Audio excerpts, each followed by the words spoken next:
Welcome once again to Lehto's Law. Here's Steve Lehto. I do videos about stories and I say, I will update you if something happens. And Haran sent me a note and said, Steve, there's an update on a story you did, and I think you missed the update. And I did, and I apologize, because the update actually happened in May to a story I did back in January. But I told you the story about a brother and a sister, I believe it was, who lived near a park in Cleveland. And they believed there's a big tree on their property, which they sold. And after the tree got chopped down and hauled away, and they said the tree was in the park. It was a park tree. And the brother and sister said, no. The tree is on our property, and that property line is not in dispute. Well, there's an update to this. So two plead guilty to cutting and selling 200-year-old tree from Cleveland Metro Parks. And Jen Steer wrote this for WJW.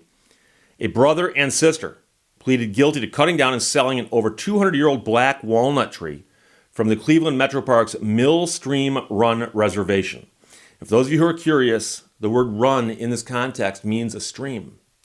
And so stream run, of course, is redundant. I'm simply pointing that out because I know where there's several similarly named water bodies in Michigan, including one along I-75. So Cleveland Metro Parks Mill Stream Run Reservation. So the man was 57, his sister was 54, sentenced to 6 months in the county jail, but that was suspended, but they're ordered to pay $20,000 in restitution for one count of theft.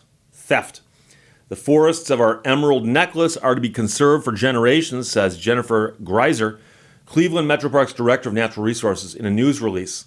While this more than 200-year-old tree cannot be replaced, thanks to the county prosecutor's office, the restitution from the case will support the tree plantings for the future. So you can't really go out and find another 200-year-old black walnut tree and bring it in and put it there. And besides it, to do that, you're taking it from someplace else. So they're going to take the money and plant more trees. They always tell you the best time to plant a tree is 100 years ago. Second best time, today. It's an old saying. Cuyahoga County Prosecutor's Office said the brother and sister hired a company to cut down the tree, which is 7 feet from the property line that they own.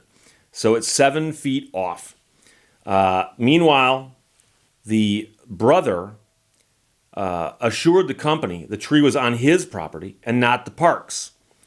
And so then, after the tree was chopped down, they sold the wood for $2,000. They sold it for $2,000. Now, the Cleveland Metro Parks police found the scene back in September. There's also damage to nearby things around where the tree was, including recently planted saplings. So taking this tree down caused damage to other trees nearby.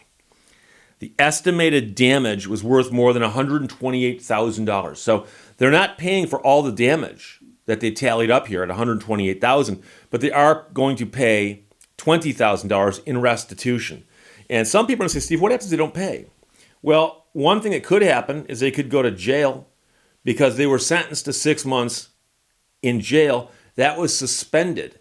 But the question is, if they get hauled into court on a show cause, or whatever they call it in Ohio, to explain why they haven't paid this money back, a judge might say, well, you know something, if you can't pay the restitution, we may have to adjust your sentence a little bit and maybe have you spend some time in the pokey, as they say.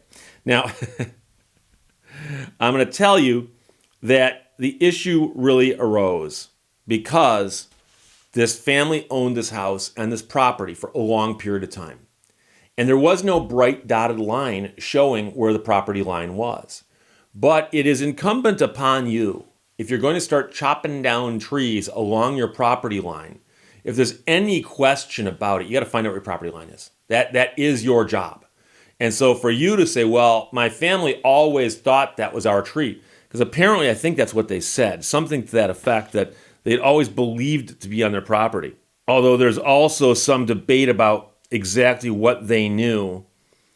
But it does say, according to the report, the brother initially told police officers that his sister was the one who did it, but he did believe that the tree was on their property. So there's some debate about finger pointing and so on.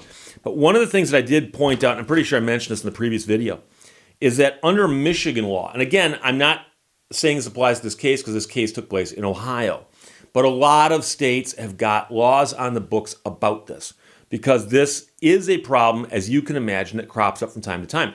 Let's suppose you own a piece of property out in the middle of nowhere. You bought a piece of property. There's no house on it, no cabin on it. There's just a piece of property with a bunch of trees on it.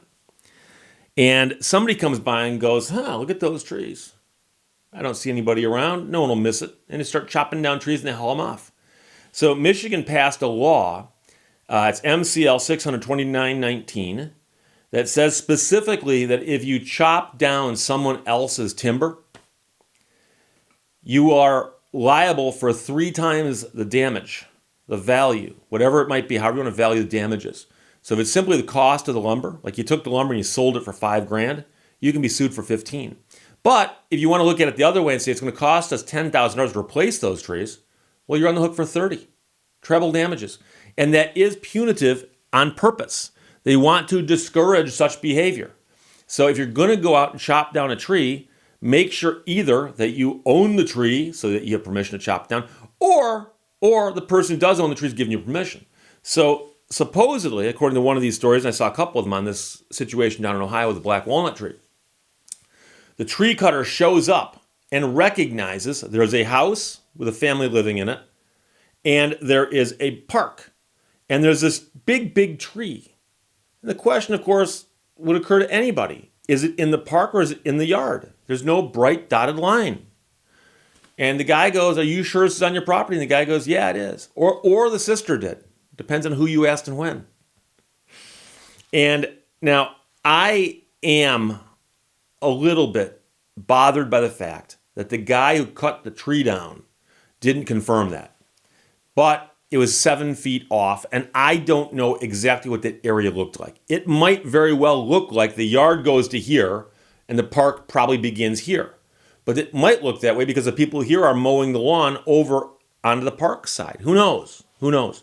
I have heard stories before, though, of people who were staying on property, made the phone call, and the lumber company shows up and they go, yeah, I live here.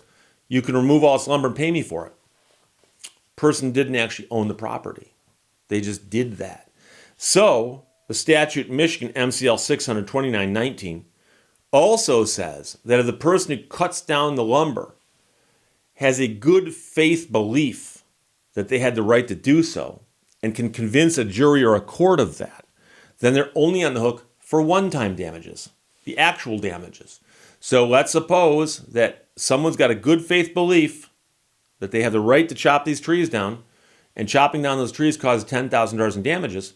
Well, with the good faith belief, they can argue and say we're only liable for the $10,000, not the $30,000, which would be the trebling of the damages. And I've also had some people ask me this, and I understand there are many people in my audience who live in America. Many people in my audience also live in other countries. Now, we share common languages to some degree with Canada, England, and so on. But I also have some people in my audience from other countries where English is their second language. And I salute you. If you can understand what I am saying and English is not your primary language, I congratulate you because I talk way too fast. But there's the word treble, T-R-E-B-L-E, treble. And many people assume I'm mispronouncing the word triple. But the two words, obviously, both relate to the number 3. Okay, so a triple in baseball, a guy hits the ball, rounds first, rounds second, makes it to third safely.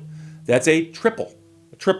Likewise, there's men on first and second in baseball, and I line drive it to second, and the runners break. Second baseman catches the ball, 1 out, steps on second, 2 outs, and I throw it to first before that runner tags up, 3 outs. Triple play. Okay? But the word treble specifically means when you take something and multiply it by 3. Quite often in the context, I use it because a lot of statutes say if someone does something bad, you fine them. If they do something really bad, you treble it. Make it 3 times larger. And that is intended to be punitive in nature so that if you are a tree cutter in Michigan and you go out and cut down trees, you should know this law exists and understand that if you screw up, you might be on the hook for the damage you cause, And if you screw up really badly, you might be liable for 3 times the damage you cause. So I'm just letting you know that I'm the lawyer here. I'm simply telling you what the law is. I didn't pass that law, and I have no opinion on whether it's a good law or not. But quite frankly, if someone came onto my property and started chopping down trees, I'd be glad that law is there so I can go after them and do what I can. So there you go. Thank you for the update, Haran. That is, of course, from WJW, and Jen Steer wrote it. 2 plead guilty to cutting and selling a 200-year-old tree from Cleveland Metro Parks. It's an update. Questions or comments, put them below. Let's talk to you later. Bye-bye.